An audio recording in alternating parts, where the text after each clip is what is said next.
സിമിറ, നമ്മൾ കഴിഞ്ഞൊരു എപ്പിസോഡിൽ ഞാൻ പറഞ്ഞിരുന്നു എന്തുകൊണ്ടാണ് ഇന്ത്യൻസിന് ഡ്യുവൽ സിറ്റിസൺഷിപ്പ് കൊടുക്കാത്ത, വല്ലാത്തൊരു ചതിയാണിത്. അതെ, ബാക്കിയുള്ള രാജ്യങ്ങളൊക്കെ ഡ്യുവൽ സിറ്റിസൺഷിപ്പ്, പാകിസ്ഥാൻ വരെ കൊടുക്കുന്നുണ്ട് ഡ്യുവൽ സിറ്റിസൺഷിപ്പ്.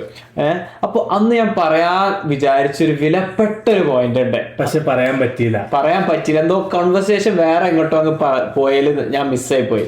അതാണ് എനിക്ക് ഇവിടെ സംസാരിക്കാനുള്ളത്. കാരണം ഈ ഇന്ത്യയിൽ ഡ്യുവൽ സിറ്റിസൺഷിപ്പ് കൊടുക്കുന്നില്ല. ഇന്ത്യയിൽ 1.3 ബില്യൺ ആൾക്കാരുണ്ട്. പണ്ട് നമ്മളുടെ പേരൻസ് ഒക്കെ സൗദിയിലേക്ക് പോയപ്പോൾ പണ്ടത്തെ ട്രെൻഡ് തന്നെ ഗൾഫിലേക്ക് പോകുന്ന കൺട്രീസ് ആയിരുന്നു കൂടുതലും മലയാളികൾ പോയിരുന്നത്. അപ്പോ അന്ന് അങ്ങനെ പോയപ്പോ സൗദി അറേബ്യയില് നമുക്ക് പെർമനന്റ് റെസിഡൻസ് കിട്ടില്ല. ഈ മിഡിൽ ഈസ്റ്റേൺ കൺട്രീസിൽ തന്നെ പൊതുവെ പെർമനന്റ് റെസിഡൻസ് കിട്ടില്ല, സിറ്റിസൺഷിപ്പ് കിട്ടില്ല. ഞാനും സെമീറും സൗദിയിലാണ് ജനിച്ചത്, പക്ഷെ ഞങ്ങളുടെ പാസ്പോർട്ട് ഇന്ത്യയിലാണ്. ഞങ്ങൾക്ക് ഇന്ത്യൻ പാസ്പോർട്ടാണ് ഉള്ളത്. ഞങ്ങൾക്ക് സൗദി സിറ്റിസൺഷിപ്പിന് ഞങ്ങൾ അവിടെ ജനിച്ചതെങ്കിലും എലിജിബിൾ അല്ല.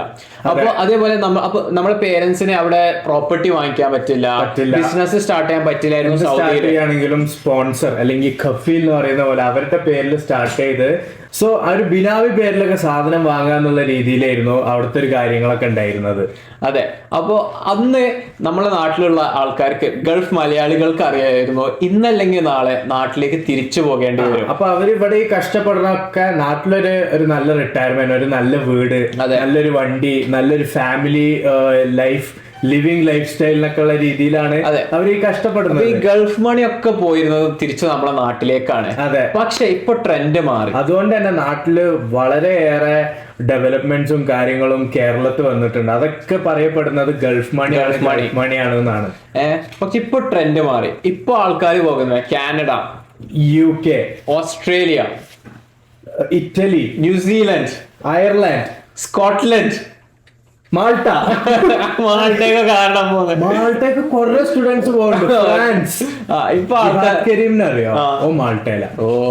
അങ്ങനെ ഇപ്പൊ ആൾക്കാർ വെസ്റ്റിലേക്കാണ് പോകുന്നത്. ഈ വെസ്റ്റിന്റെ പ്രത്യേകത എന്ന് പറഞ്ഞാല് നോട്ട് ഓൺലി നമ്മളെ ഇന്ത്യൻ ക്വാളിറ്റി ഓഫ് ലൈഫ്, ഒരു ആവറേജ് ആളിന് ഇന്ത്യൻ ക്വാളിറ്റി ഓഫ് ലൈഫിനേക്കാളും ബെറ്റർ ക്വാളിറ്റി ഓഫ് ലൈഫ് ഈ കൺട്രീസിൽ, ഈ ഡെവലപ്ഡ് വെസ്റ്റേൺ കൺട്രീസിൽ കിട്ടുന്നുണ്ടെന്ന് മാത്രമല്ല ഇവർക്ക് പല ആനുകൂല്യങ്ങളാണ് കൊടുക്കുന്നത്. Health benefits, citizenship benefits, PR benefits, പിന്നെ സ്പൗസിനെ കൊണ്ടുവരാ, PR ആയാല്, കുട്ടി ഇവിടെ ജനിച്ച അവര് നാഷണാലിറ്റി, സിറ്റിസൺഷിപ്പ് കൊടുക്കുക, കുട്ടികൾക്ക് സിറ്റിസൺഷിപ്പ്, അവർക്ക് ഇവിടെ ഫ്രീ ആയിട്ട്, പിന്നെ ലേബർ ഫ്രീ ആണ്, പ്രസവം ഫ്രീ ആണ്, പഠിത്ത എഡ്യൂക്കേഷൻ ഫ്രീ ആണ്, സിറ്റിസൺ ആയാല് നമുക്ക് വീട് ഓൺ ചെയ്യാം, ഇങ്ങനത്തെ കാര്യങ്ങളൊക്കെ കൊടുക്കുന്നുണ്ട്. അപ്പോ ആൾക്കാരുടെ ഈ നാട്ടിലേക്ക് തിരിച്ചു പോകണം എന്നുള്ള ഒരു സംഭവം ഇല്ലാതായിക്കൊണ്ടിരിക്കുക. അതെ, കാരണം better living style, better education, better facilities, better income ഒക്കെ കൂടി വരുമ്പോ പിന്നെ ആരാണ് നമ്മൾ തിരിച്ച് നാട്ടിൽ പോവുക? ഒരിക്കലും പോകൂല. അതെ, അങ്ങനെയാണ് ആൾക്കാർ ചിന്തിച്ചുകൊണ്ടിരിക്കുന്നത്. പിന്നെ അതുപോലെ തന്നെ ഞാൻ എന്തോ ഒരു പോയിന്റ് പറയാൻ മിസ്സായി. അപ്പൊ ഇവിടുത്തെ മണി, നമ്മളെ മലയാളീസ് ഉണ്ടാക്കുന്ന മണി ഇവിടെ തന്നെ നിൽക്കുകയാണ്, നാട്ടിലേക്ക് അധികം പോകുന്നില്ല. പിന്നെ ഇപ്പൊ പോവാണെങ്കിൽ തന്നെ നമ്മളെ പേരൻസിനോ അല്ലെങ്കിൽ ആർക്കെങ്കിലും പൈസ അയച്ചു കൊടുക്കാന്നല്ലാതെ വലിയൊരു ഇപ്പം സൗദിയിൽ ഇവരൊക്കെ പോയപ്പോഴും ഒരു വലിയ എമൗണ്ട് ഓഫ് മണി ഇവരെന്ത് ചെയ്യും, നാട്ടിൽ വന്നിട്ട് ഇൻവെസ്റ്റ് ചെയ്യും, കുറിയായിട്ടും അല്ലെങ്കിൽ വേറെ എന്തെങ്കിലും ഇൻവെസ്റ്റ്മെന്റ് പ്ലാൻസിൽ ഇൻവെസ്റ്റ് ചെയ്ത് ഒരു പാസീവ് ഇൻകം ജനറേറ്റ് ചെയ്യും. അങ്ങനെ ഈ പൈസ ഇങ്ങനെ ഇവിടെ തന്നെ ഇട്ടാണ് കളിക്കുകയായിരുന്നു. അതെ, അതാണ് എക്സാക്ട്ലി സംഭവിച്ചുകൊണ്ടിരുന്നത്. പക്ഷെ ഇവിടെ എന്ന് പറയുമ്പോൾ ഇവിടെ പെർമനന്റ് റെസിഡന്റ് ആയി, ഇവിടെ സിറ്റിസൺ ആയി കഴിഞ്ഞാല് പിന്നെ അവരങ്ങനെ അതിനെ കുറിച്ച് ചിന്തിക്കുന്നില്ല.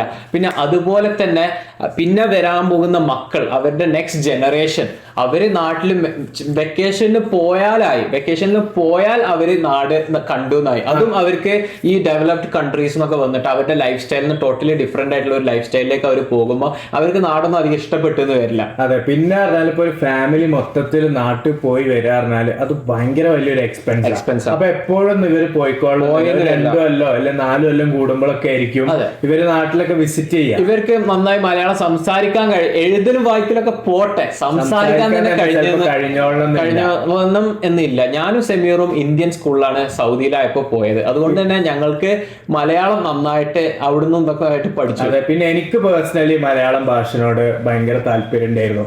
അതായത് നമ്മള് ഒരു ടൈം ഉണ്ടായിരുന്നു. പേരൻസ് ഒക്കെ പിള്ളേരെ ഇംഗ്ലീഷ് പഠിപ്പിക്കാൻ താക്കും. മലയാളമൊക്കെ ഇപ്പം പിള്ളേര് ഒരു ഗസ്റ്റിന്റെ അടുത്തൊക്കെ പോയാല് പിള്ളേര് മലയാളം പറയണൊക്കെ പേരൻസിന് ഒരു കുറച്ചില്. പിള്ളേര് സംസാരിച്ചാല് പേരൻസും ഇങ്ങനെ എന്നൊക്കെ ഉള്ള പോലെ. പക്ഷെ ഞാൻ അന്ന് മുതലേ എനിക്ക് പേഴ്സണലി ചെറുപ്പം മുതലേ എനിക്ക് മലയാളത്തിനോട് ഭയങ്കര ഇഷ്ടമുണ്ടായിരുന്നു. ഞാൻ മലയാളം മൂവീസ് കാണാറുണ്ടായിരുന്നു. ഞാന് ലൈക്ക് ഇംഗ്ലീഷ് കുറച്ചും കൂടി ഒന്ന് മനസ്സിലാവുന്നതിന് മുന്നേ നമുക്ക് മലയാളം നല്ല അറിയാലോ. അന്ന് ഞാൻ വൈക്കം മുഹമ്മദ് ബഷീറിന്റെ ബുക്കൊക്കെ വായിച്ചിട്ടുണ്ട്. എന്റെ ഉമ്മുമാക്ക് ഒരു ആടുണ്ടായിരുന്നു. അല്ല, എന്റെ ഉപ്പൂപ്പാക്ക് ഒരു ആടുണ്ട്. അങ്ങനെ ഞാൻ വായിച്ചത്, ഞാൻ 1-2 ബുക്ക് വായിച്ചതാണ്. എന്നിട്ട് ഞാൻ മതിലുകൾ വായിക്കായിരുന്നു. അപ്പൊ എന്റെ കസിൻ ഇത് കണ്ട് ഞാൻ വായിക്കണം. എന്റെ ഉമ്മനെ ഇംപ്രസ് ചെയ്യാൻ വേണ്ടി ഞാനാണ് അന്ന് 4ാം ക്ലാസ്സിലും 5ാം ക്ലാസ്സിലൊക്കെയാണ് ഞാൻ അതിങ്ങനെ വായിക്കാം. അപ്പൊ എന്റെ കസിൻ ഇത് കണ്ട്. എന്റെ കസിൻ ഈ ബുക്കിന്റെ അടുത്ത് വാങ്ങിയാണ്ട് പറഞ്ഞ് ഇത് കുട്ടികൾക്ക് വായിക്കാനുള്ള ബുക്കല്ല. അന്ന് എനിക്ക് വലിയ മനസ്സിലായില്ല. പിന്നീടാണ് എനിക്ക് മനസ്സിലായ ഇത് ഞാൻ അന്നേ വായിക്കേണ്ടതായിരുന്നു. അതെ, അപ്പൊ അങ്ങനെയൊക്കെയാണ് ഉള്ളത്. അപ്പൊ ഈ വരുന്ന ജനറേഷന് നമ്മുടെ നാടിനോട് തീരെ അറ്റാച്ച്മെന്റ് ഇല്ല, തീരെ കമ്മിറ്റ്മെന്റ്സ് ഇല്ല. അപ്പൊ അവര് തിരിച്ച് നാട്ടിലേക്ക് പോകുന്നതിനെ കുറിച്ച് അവർ ചിന്തിക്കുന്നേ ഇല്ല. പിന്നെ ഈ സിറ്റിസൺഷിപ്പ്, ഡ്യുവൽ സിറ്റിസൺഷിപ്പ് കൊടുക്കാത്തത് കൊണ്ട് ഇവരെല്ലാരും എന്താ ചെയ്യുന്നതെന്ന് വെച്ചാല് കാനഡയിലാണ് നമ്മൾ ജീവിക്കുന്നത്, കാനഡയിലാണ് നമുക്ക് ഓപ്പർച്യൂണിറ്റീസ് ഉള്ളത്, കാനഡയിലാണ് എന്റെ ജോബ്, എനിക്ക് എന്റെ വീട് ഇതൊക്കെ ഉള്ളത്. അപ്പൊ അവരെന്താ ഇന്ത്യൻ സിറ്റിസൺഷിപ്പ് ഒഴിവാക്കിയിട്ട് കനേഡിയൻ സിറ്റിസൺഷിപ്പ് അല്ലെങ്കിൽ US സിറ്റിസൺഷിപ്പ് അല്ലെങ്കിൽ UK സിറ്റിസൺഷിപ്പ് ആണ് ഇവർ എടുക്കുന്നത്. കാരണം ഇന്ത്യൻ സിറ്റിസൺഷിപ്പ് പോയാൽ നമുക്ക് വോട്ട് ചെയ്യാൻ പറ്റൂല, പിന്നെ നമുക്ക് ലാൻഡ് ഓൺ ചെയ്യുമ്പോൾ അഗ്രികൾച്ചറൽ ലാൻഡ് ഓൺ ചെയ്യാൻ പറ്റില്ല. അല്ല, ഓൺ ചെയ്യാൻ പറ്റൂല അതിന്റെ അല്ല. പക്ഷെ നമ്മൾ ലാൻഡ് ഓൺ ചെയ്യുമ്പോൾ നമ്മൾ നോൺ റെസിഡന്റ് ആയിട്ടാണ് ഓൺ ചെയ്യുക. അപ്പം വരുന്ന നമുക്ക് ടാക്സേഷൻസും ഡിഫറെന്റ് സ്ലാബ്സും കാര്യങ്ങളൊക്കെയാണ്. എല്ലാവരും നോക്കുകയാണെങ്കിൽ നമ്മളും ഒരു ഇന്ത്യൻ സിറ്റിസൺ അതേപോലെയാണ് അവിടെ ജീവിച്ചു പോവാ. അപ്പൊ ഇവരത് ഇതിപ്പോ പോയി വിചാരിച്ചു നമ്മളുടെ ലൈഫിൽ ബാക്കിയുള്ള നമ്മൾ വെക്കേഷന് 2 മാസം 1 മാസം ഒക്കെ പോവാണെങ്കിൽ ഉള്ള ഒരു ഇതിനു വേണ്ടി ഈ സിറ്റിസൺഷിപ്പ് ഹോൾഡ് ഓൺ ചെയ്യണമെന്ന് വിചാരിച്ചിട്ട് കുറെ ആൾക്കാർ ഇങ്ങോട്ട് ഇത് നിൽക്കും. അപ്പൊ എന്താണ് സംഭവിക്കാന്ന് വെച്ചാല് ഈ കാനഡയ്ക്കും ഇങ്ങോട്ടൊക്കെ മൈഗ്രേറ്റ് ചെയ്ത പെർമനന്റ് റെസിഡന്റ് സിറ്റിസൺഷിപ്പ് ഇങ്ങനത്തെ കാര്യങ്ങളൊക്കെ എടുക്കണമെങ്കിൽ അതിന് നമ്മൾ സ്കിൽഡ് പേഴ്സൺ ആകണം. അല്ലാതെ ഏതൊരു ആൾക്കും വന്നിട്ട് അങ്ങനെ കിട്ടില്ല. അതും ശരിയാണ്. അതായത് നമ്മൾ ഇവർക്ക് മോസ്റ്റ് ഡിമാൻഡിങ് ആയിട്ടുള്ള മേഖലയിലൊക്കെ നമുക്ക് സ്കില്ലുണ്ട്, PR കിട്ടാൻ വളരെ എളുപ്പമാണ്. അതേപോലെ ഒരു നല്ല ഇപ്പൊ PR-നൊക്കെ നമ്മൾ അപ്ലൈ ചെയ്യുകയാണെങ്കിൽ IELTS ഇത്ര സ്കോർ വേണം, അല്ലെങ്കിൽ നമുക്ക് ഡിഗ്രി കംപ്ലീറ്റ് ആവണം, PG കംപ്ലീറ്റ് ആവണം, അതിനൊക്കെ ഓരോ സ്കോർ ഉണ്ട്. ഫ്രഞ്ച് ലാംഗ്വേജ് അറിഞ്ഞ ഒരു സ്കോർ, അങ്ങനെ എങ്ങനെയൊക്കെ പറഞ്ഞാണ്. അപ്പം നമുക്ക് മനസ്സിലാവും ഈ ഒരു ആൾക്കാരുടെ ഒരു നിലവാരം എത്രത്തോളം. ഇങ്ങോട്ട് വന്ന് PR-ഉം സിറ്റിസൺഷിപ്പ് ഒക്കെ എടുക്കുന്ന ആൾക്കാർ എന്ന് പറഞ്ഞാൽ അത്രയും കഴിവുള്ളവർ സ്കിൽഡ് ആയിട്ടുള്ള ആൾക്കാരാണ്. രണ്ടെന്ന് പറഞ്ഞാൽ ഇങ്ങോട്ട് വരുന്നതെന്ന് പറഞ്ഞാല് ഈ വർക്ക് എക്സ്പീരിയൻസിൽ വരാതെ ഇവിടെ സ്റ്റുഡന്റ് ആയി വന്നിട്ട് പിന്നെ PR-ഉം സിറ്റിസൺഷിപ്പ് എടുക്കുന്ന ആൾക്കാർ എന്ന് പറഞ്ഞാൽ ഇങ്ങോട്ട് വരുന്ന സ്റ്റുഡൻസ് ആയിട്ടുള്ള ആൾക്കാർക്ക് കുറെ പൈസ വേണം. അപ്പം ഇവര് ഒരു പുവർ ഫാമിലീസ് നല്ല ഇവര് വരുന്നത്, അല്ലെങ്കിൽ അവര് ലോൺ എടുത്ത് വരുന്നവരുണ്ട്. പക്ഷെ മിക്ക ആൾക്കാരും മോർ ദാൻ ആവറേജ് അല്ലെങ്കിൽ റിച്ച് ഫാമിലി ബാക്ക്ഗ്രൗണ്ട് എന്നൊക്കെ വരുന്നവരാണ് കൂടുതൽ ഇങ്ങോട്ട് വരുന്നത്.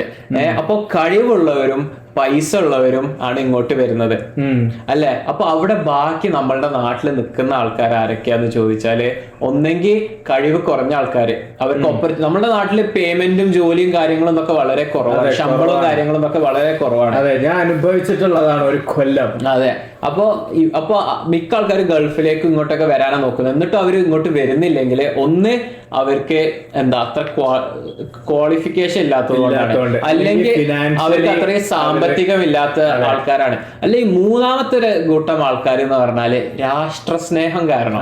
ഞാനൊരു അതിൽ പെട്ടതാണ് എന്റെ ഉപ്പൊക്കെ. എന്റെ ഉപ്പൊന്നും എന്തൊക്കെ സംഭവിച്ചാലും ഇന്ത്യൻ സിറ്റിസൺഷിപ്പ് വിടില്ല. എന്നെ വേറെ സിറ്റിസൺഷിപ്പ് എടുക്കാൻ സമ്മതിക്കുന്ന എനിക്ക് തോന്നുന്നില്ല.